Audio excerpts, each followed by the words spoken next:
During the spring of 2004, I was 19, even though I looked about 14. I was 5 foot nothing and weighed about 100 pounds. That's if I was carrying laundry. My parents and aunt were vacationing in Mexico. I had decided to opt out and house sit for my aunt. I figured it would be a nice opportunity to have a quiet place to study for my upcoming exams. And all I really had to do was clean the pool, collect the mail, and restock the fridge with groceries. I also had a plan of action that involved emptying her safe and rescuing her car in the event of wildfires. Her place was high up in the hills of Southern California, with a terrific view of Long Beach. I mostly spent my time in the massage chair in the guest bedroom, playing music in the background while I pored over my psychology notes. Occasionally I would sit out on the balcony and work on my tan, or use the treadmill in the basement, but I mostly was secluded in the air conditioning trying to be productive.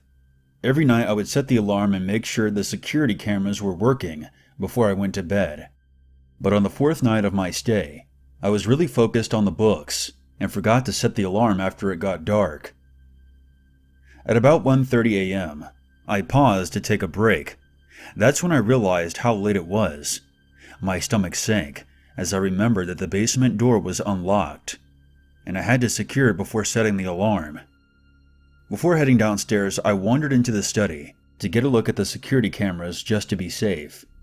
I remembered thinking to myself, what are the chances that someone may actually be inside the house? As soon as I finished processing that thought, I saw the figure on the basement stairs. I remembered my mouth falling open and making a small croaking sound.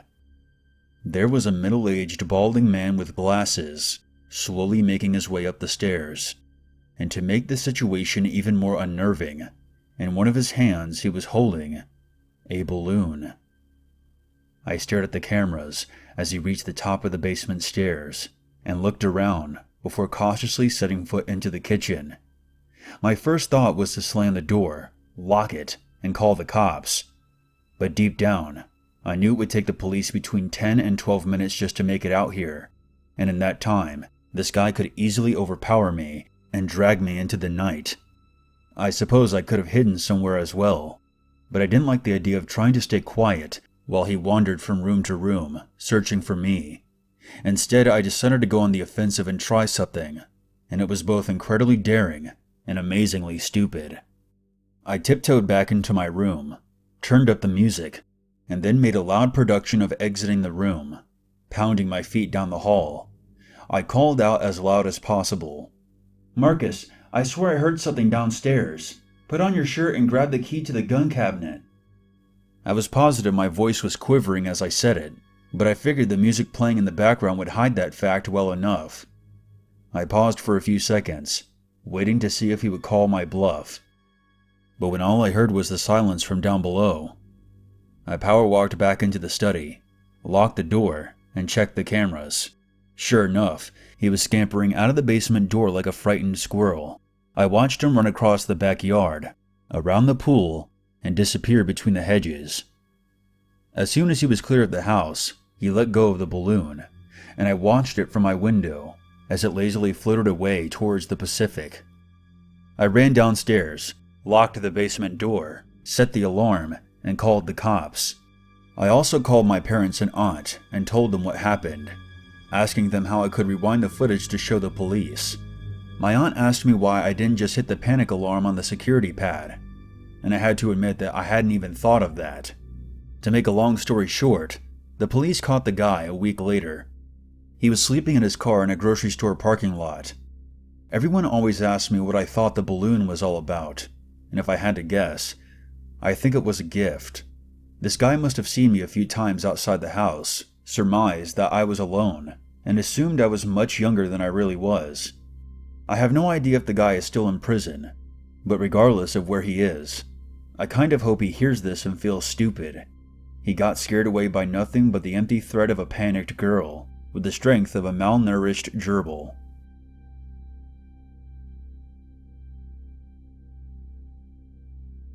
So this happened last year when I was house sitting for my neighbor. He was in the hospital for a few days recovering from surgery, and I had been asked to stay in the house and keep an eye on his cats. The house was pretty small, but it was on a nice wide open property by the woods. And there was a tiny swinging cat flap on the kitchen door, where the cats could come and go as they pleased. The flap led into a screened-in back porch, and the house only had one bedroom, so I chose to sleep on the couch in the living room. After cleaning up, feeding the cats, and watching some TV, I shut off all the lights and laid back on the couch. I had my phone out and was casually scrolling through Facebook when I heard the flap swinging back and forth. From where I was in the living room, I couldn't see the door because the counter was in the way, but I glanced over to see one of the cats scamper over and leap up on my legs. I gave it a welcoming pat on the head and continued scrolling. After another minute, I heard the cat door make a noise again, a soft squeak. This time, I didn't even glance over, figuring it was the second cat following the first into the house. Another few moments passed. Then I heard the squeaking again, and then after another moment, it squeaked a third time. I looked up from my phone, wondering why the second cat was jumping in and out like that. I was wondering if I would have to scoop it up and put it in the bedroom. The door continued to squeak for another couple of minutes, as the second cat continued to jump in and out. I finally decided that I had enough. I put my phone down and sat up on the couch. I began to stretch. As I did, I happened to glance behind the couch, and my blood froze. The second cat was curled up in its bed in the corner, and the first cat was still nestled between my legs. My confusion turned to fear instantly. Was there another animal on the back porch? Another cat, maybe? I slowly stood up and carefully made my way over to the back door, tiptoeing across the carpet in my socks. The door made a squeaking noise again. I peered around the counter and felt the sensation of my heart leaping up into my throat. And at the same moment, my stomach dropped. By the faint rays of the nightlight in the hallway, I saw an arm reaching through the cat door, straining to get at the knob. The fingertips were brushing at the lock. For a few short seconds, all I could do was stare in terror, frozen by the surreal silent reality of what I was experiencing. It almost didn't feel real. The severity of the situation hit me, and I realized that if the intruder got in, I wasn't going to stand a chance. I grabbed a large two-pronged fork that was used for flipping steaks on a grill, and in one swift motion, I stabbed at the arm right below the wrist as hard as I could. There came a thunderous scream of pain from the other side of the door.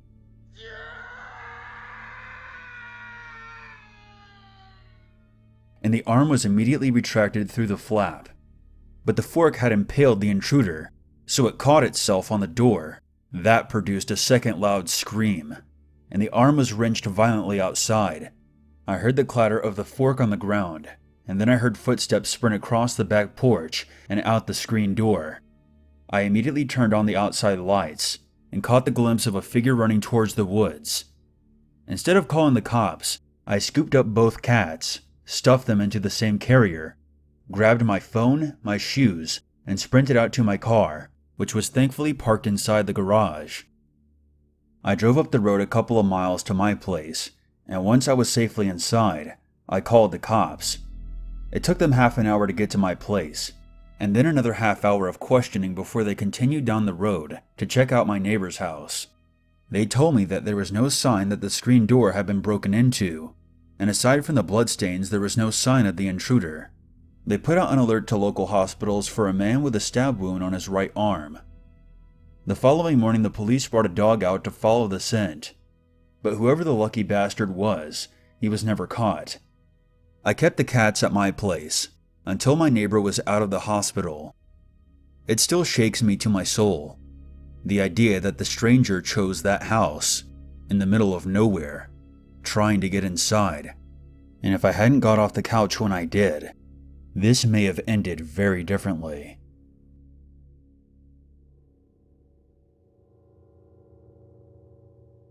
Back in May of 2010, while in desperate need of cash, I agreed to house sit for one of my old high school teachers. He had contacted me via Facebook and asked me if I would be willing to water his plants, collect his mail, and clean up the place while he went out of town for a couple of days. He didn't specify where he was going, but he agreed to pay me $400 for 2.5 days, with half up front, so I agreed. I never really liked him in high school. He was teaching classic literature, and he always seemed to enjoy pointing out any illustrations that in any way featured nudity. His eyes always seemed hungry, and he tended to wheeze like he was out of breath, even though he was kind of a small guy. My friends and I used to refer to him as Mr. Lip Tit. When I arrived at his place, the key was beneath the mat, and $200 were in an envelope on the kitchen table. I turned on my music, watered the plants, cleaned and vacuumed the ground floor, and made myself dinner. I found his house to be extremely boring. It was filled with old books, stacks of newspapers, and ancient-looking furniture that didn't really look comfortable to sit in. I settled into my sleeping bag on the guest bed, but I had a hard time staying asleep. It seemed that every 5 minutes there was another strange noise coming from the house, and it would put me on edge. The following morning, I went back to my own house, had breakfast, and took a shower before coming back and cleaning the second floor. Upon entering the guest bedroom, there was the faint smell of something in the air that definitely had not been there before.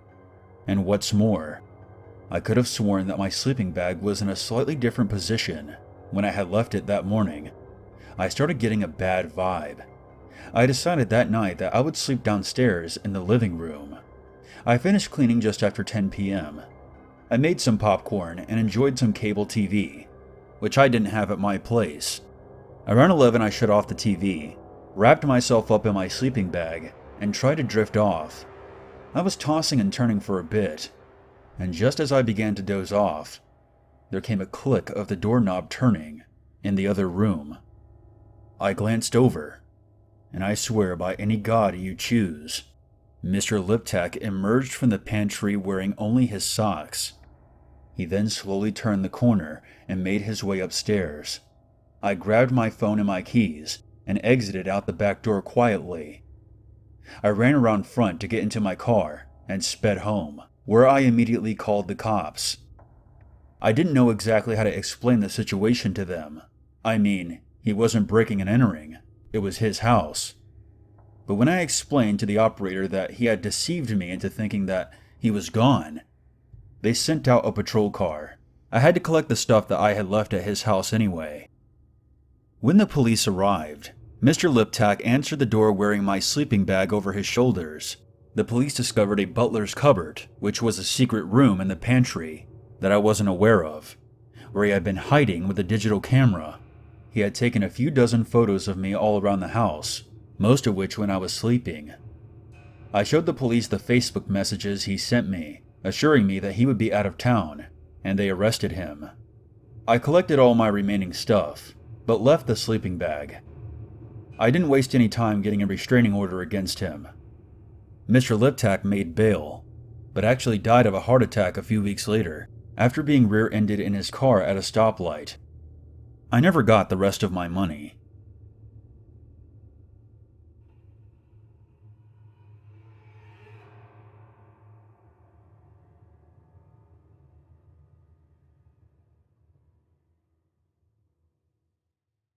There's always a reason to be afraid.